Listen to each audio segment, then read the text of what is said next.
Hello दोस्तों, आज हम एक्सप्लेन करने जा रहे हैं हाल ही में रिलीज हुई मूवी ब्लैक एडम को। पर उससे पहले आप लोग प्लीज़ चैनल को सब्सक्राइब कर लीजिए। आपके लिए ये फ्री है, पर मेरे लिए इसकी बहुत कीमत है। मुझे आपके सपोर्ट की बहुत ज़रूरत है। तो मूवी शुरू होती है और हमें 5000 साल पहले का समय दिखाया जाता है, जहाँ पर एक क्रूर राजा को हुकूमत करते हुए दिखाते हैं। ये शहर पहले आज़ाद हुआ करता था, पर अब यहाँ के लोग इस राजा के गुलाम हैं। राजा ने सबको खुदाई के काम में लगा दिया। दरअसल राजा एटेरियम नाम का मटेरियल ढूंढ रहा है, जिससे वो सबसे ताकतवर के साथ कई शक्तियों का मालिक बन जाएगा और हमेशा के लिए अमर हो जाएगा। फिर हमें उसी मटेरियल से बना हुआ एक क्राउन दिखाया जाता है। मजदूरों को खुदाई करते टाइम एटेनियम का टुकड़ा मिल जाता है, जिसको वो राजा हासिल कर लेता है और उससे अपना ताज बनवा लेता है, जिससे वो सबसे ताकतवर बन जाएगा। इसी बीच में एक छोटे लड़के को दिखाते हैं, जो अपने हक के लिए आवाज़ उठाने की मजदूरों को बोलता है और कहता है हमें किसी के आगे झुकना नहीं चाहिए। और ये बात जैसे ही राजा को पता चलता है, वो उसे मारने का हुक्म दे देता है। और जैसे ही उस लड़के को मारने वाले होते हैं, वो लड़का एकदम गायब होकर 6 जादूगरों के पास पहुंच जाता है। वो 6 जादूगर उससे कहते हैं तुमने हिम्मत की और तुम नेक दिल हो, इसलिए हम तुम्हें अपनी ताकत दे रहे हैं। जैसे ही तुम सजम बोलोगे, वैसे ही हमारी सारी पावर्स तुम्हें मिल जाएंगी, जिससे तुम उस राजा को हरा सकते हो। और वो लड़का सजम बोलकर बहुत ज़्यादा पावरफुल बन जाता है और वो उसी राजा के महल में जाता है। उस वक्त वो राजा ताज पहनने ही वाला था। तभी वो लड़का वहाँ आकर तबाही मचा देता है और इतने गुस्से में होता है कि राजा के साथ साथ वहाँ सभी को मार देता है। 5000 साल बाद उसी शहर को दिखाया जाता है, जहाँ पर एक गैंग ने पूरे शहर पर कब्जा कर रखा है और वो लोगों पर अत्याचार लूटपाट कर रहे हैं और पूरी तरह से शहर को कंट्रोल में कर रखा है। और इस गैंग का भी एक ही मकसद है, उस ताज को तलाश करना। ये उसी ताज को तलाश कर रहे हैं जो उस राजा ने बनवाया था।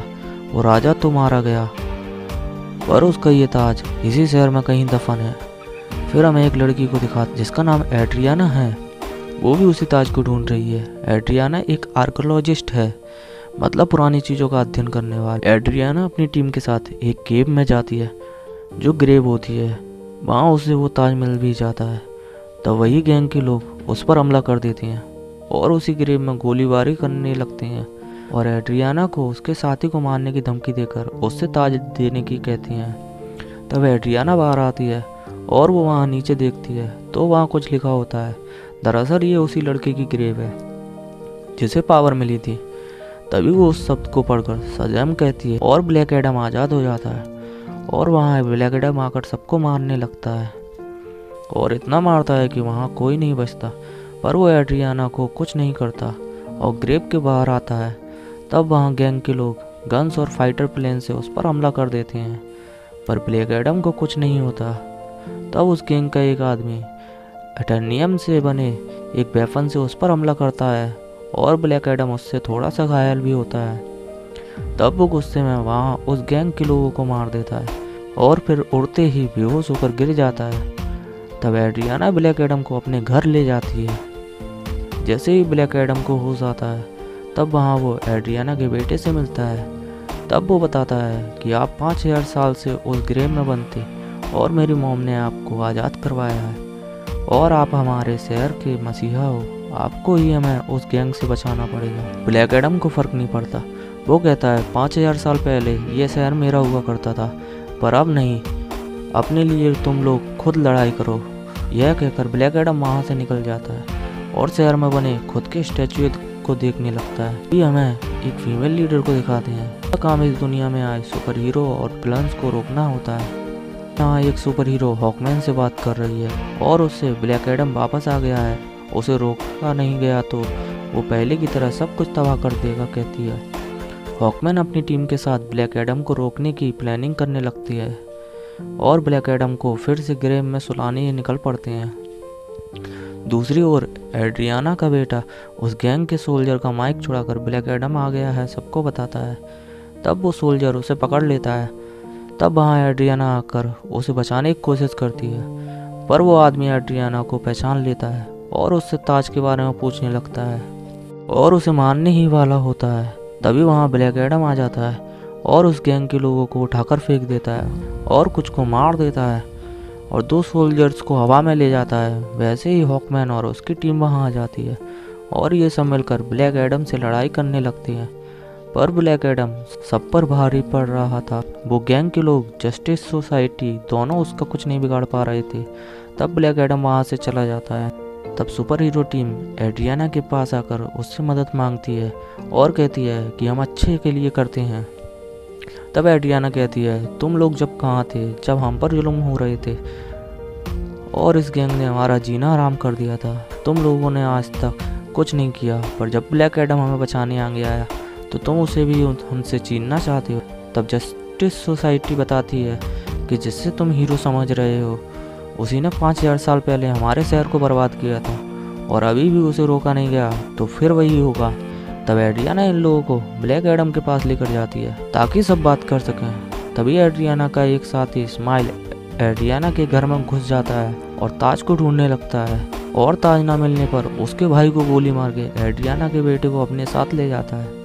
तब एड्रियाना का बेटा चुपके से अपनी माँ को कॉल करके सब बता देता है और हमें पता चलता है स्माइल ही धोखेबाज था।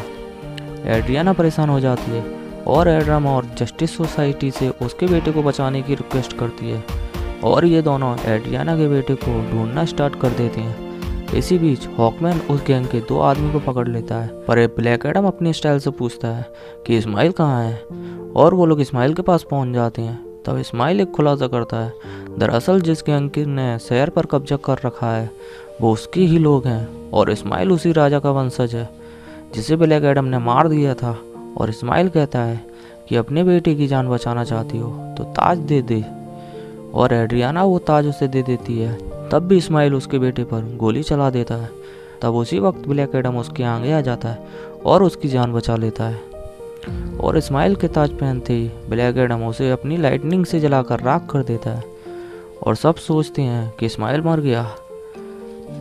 तब ब्लैक एडम हॉकमैन के पास जाता है और अपनी एक राज बताता है।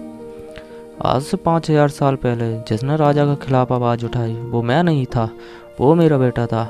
जब मेरा बेटा वहाँ सजा से एकदम गायब हो गया तब राजा को बहुत गुस्सा आई और उसने मुझे और मेरी पत्नी को बंदी बना लिया और बहुत मारा, इतना मारा कि मेरी वाइफ उसी समय मर गई और मैं भी मरने ही वाला था। तभी मेरा बेटा मेरे पास आया और मुझे बचाने के लिए उसने सारी पावर्स मुझे दे दी, और हम बात कर ही रहे थे तभी उस राजा के एक तीरंदाज ने उसे मार दिया। मैं उसे बचा नहीं पाया।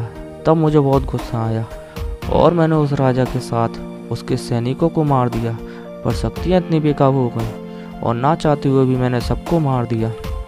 और इस बात से गुस्सा होकर उन्हीं जादूगरों ने मुझे वहाँ ग्रेव में कैद कर दिया था।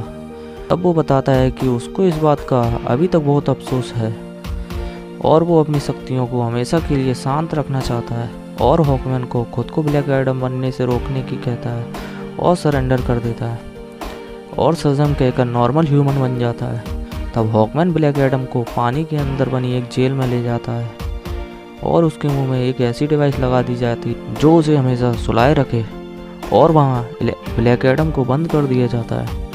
और फिर हमें इस्माइल को दिखाते हैं जो नर्क की दुनिया में होता है, और नर्क के डीमंस इस्माइल को अपनी पावर्स देते हैं और इस्माइल एक डीमन सवैक बन जाता है और धरती पर आते ही तबाही मचाने लगता है। और जैसे ही जस्टिस सोसाइटी को इसके बारे में पता चलता है वो इसे रोकने के लिए आते हैं। तभी सवैक सबको बहुत मारता है और सब मिलकर भी उसे नहीं रोक पाते। जस्टिस सोसाइटी के एक मेंबर डॉक्टर फेड जो की फ्यूचर देख सकते हैं, वो अपने क्लोन्स बनाकर सवैक पर हमला कर देते हैं और एक शील्ड बना लेते हैं जिससे उनके टीम के लोग अंदर ना आ पाएँ। उसने फ्यूचर देख लिया था, एक का मानना तय है, इसलिए वो टेलीपैथी के जरिए ब्लैक एडम को हेल्प करने को कहता है। तब ब्लैक एडम वहाँ से निकलने की कोशिश करता है और आज़ाद होते ही वहाँ के कुछ सोल्जर्स से फाइट करता है। उसके बाद वो जस्टिस सोसाइटी की मदद करने निकल पड़ता है, पर वहाँ जस्टिस सोसाइटी के लड़ते हुए सवैक डॉक्टर फेड को मार देता है। हॉकमैन भी उससे लड़ता है पर वो उसे बचा नहीं पाता। तब वहाँ ब्लैक एडम आ जाता है और सवैक और उसके बीच फाइट स्टार्ट हो जाती है। दोनों के बीच काफ़ी लड़ाई होती है और एकदम से लगने लगता है कि सवैक इतना आसानी से मरने वालों में से नहीं है। पर तभी ब्लैक एडम सवैक को सर को पकड़कर 2 हिस्सों में सवैक को फाड़ देता है और सवैक वहीं मर जाता है। शहर के लोग अपने हीरो का नाम जोर जोर से चिल्लाने लगते हैं और ब्लैक एडम उस राजा की गद्दी पर जाकर बैठ जाता है। फिर आखिरी सीन में हमें उसी लेडी को दिखाती हैं। वो ब्लैक एडम को शहर से बाहर ना निकलने को कहती है और कहती है अगर नहीं माने तो मैं ऐसे हीरोज़ भी भेज सकती हूँ जो इस दुनिया के हैं ही नहीं। पर ब्लैक एडम कहता है भेज दो, मैं उन्हें भी देख लूँगा। और फिर आखिर में वहाँ सुपरमैन आता है और ब्लैक एडम से कहता है हमें बैठकर बात करनी चाहिए और मूवी यहीं समाप्त होती है।